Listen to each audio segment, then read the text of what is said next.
Hello बच्चों, let's read the question. The question says what multiple of energy needed to escape from earth gives the energy needed to escape from a moon of mass 1.472 into 10 to the power 23 kilogram and radius 3.480 into 10 to the power 6 metre.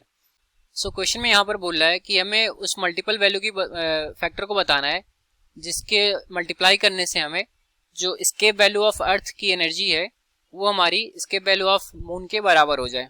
ठीक है, तो solve करेंगे इस problem को. Note down करेंगे पहले हम की कॉन्सेप्ट. तो पहले हम देखते हैं कि जो escape एनर्जी होता है उसका फार्मूला क्या होता है एज अ की कॉन्सेप्ट. लिखेंगे हम की कॉन्सेप्ट.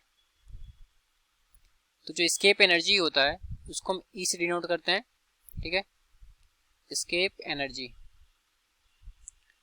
तो अगर सपोज करें कि कोई एक प्लेनेट है या फिर कोई सैटेलाइट है मास स्मॉल एम का और उसको escape करना है फ्रॉम द अर्थ सरफेस, तो जो इसकी escape एनर्जी होगी that is G M M divided by हमारा यहाँ पर क्या हो जाएगा सेपरेशन आर. ठीक है, यहाँ पर हमारा कैपिटल एम क्या है, मास ऑफ अर्थ है, स्मॉल एम हमारा मास ऑफ सैटेलाइट है, जी हमारा कांस्टेंट टर्म है और आर हमारा सेपरेशन है. ठीक है, तो ये होगी हमारी वैल्यू ऑफ escape एनर्जी. अब इसकी हेल्प से हम सॉल्व करेंगे. पहले हम इसको लिख लेते हैं कि ये है क्या चीज़ें. एम हो गया हमारा क्या, मास ऑफ अर्थ. यहाँ पर अर्थ के केस में बात हो रही है. और स्मॉल एम हम लेते हैं मास ऑफ सैटेलाइट. मून भी हमारा एक सैटेलाइट होता है. Mass of satellite. ठीक है, ये हो गया हमारा.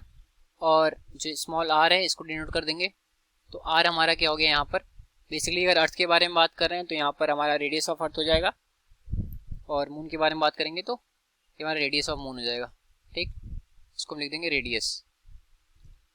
अब आते हैं प्रॉब्लम पर. तो हर एक के लिए पहले हम escape वैल्यू निकालेंगे. तो पहले हम अर्थ के लिए निकाल लेते हैं. तो अर्थ के लिए हम लिख लेते हैं escape energy of earth that is E. ये हो जाएगा हमारा g into capital M into mass of earth divided by radius of earth R ई.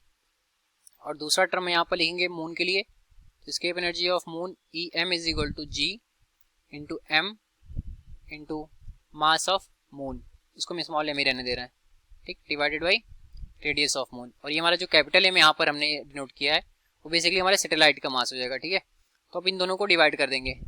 तो E divided by E M, G M से जी एम कैंसिल हो जाएगा और बचेगा हमारा क्या यहाँ पर मास of earth divided by mass of moon. और ये मल्टीप्लाई हो जाएगा हमारा radius of moon divided by radius of अर्थ. इनकी वैल्यूज को हम यहाँ पर पुट करेंगे और पुट करके देखते हैं कि वैल्यू कितनी निकल करके आ रही है फाइनली. तो जो मास ऑफ अर्थ होता है, मास ऑफ अर्थ कितना होता है, वो होता है हमारा 5.98 into 10 to the power 24 kilogram. तो 5.98 into 10 to the power 24 kilogram हो गया मास ऑफ अर्थ. हमें मास ऑफ मून गिवन है यहाँ पर, ये कितना है 1.472 into 10 to the power 23 kilogram. ठीक है, और इंटू हो जाएगा हमारा radius of moon that is 3.48 into 10 to the power 6 metre divided by जो रेडियस ऑफ अर्थ होता है वो होता है हमारा 6.37 into 10 to the power 6 metre. ये दोनों मीटर में वैल्यूज हो गई. ठीक है, इसको सॉल्व करेंगे हम. तो सॉल्व करके देखते हैं हमारा वैल्यू एग्जैक्ट कितना निकल करके आता है. तो जो यहाँ से वैल्यू निकल करके आएगी वो आ जाएगी हमारी 1 डिवाइडेड बाई 0.045. ठीक है, तो यहाँ से हम लिख सकते हैं कि जो मल्टीपल फैक्टर पूछा था उसकी वैल्यू कितनी आ जा रही है.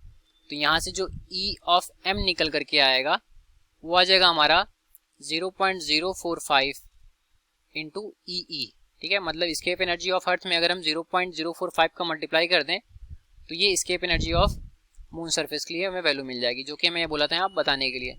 तो हमें 0.045 का मल्टीप्लाई करना पड़ेगा. तो ये हो गया हमारे इस क्वेश्चन का आंसर.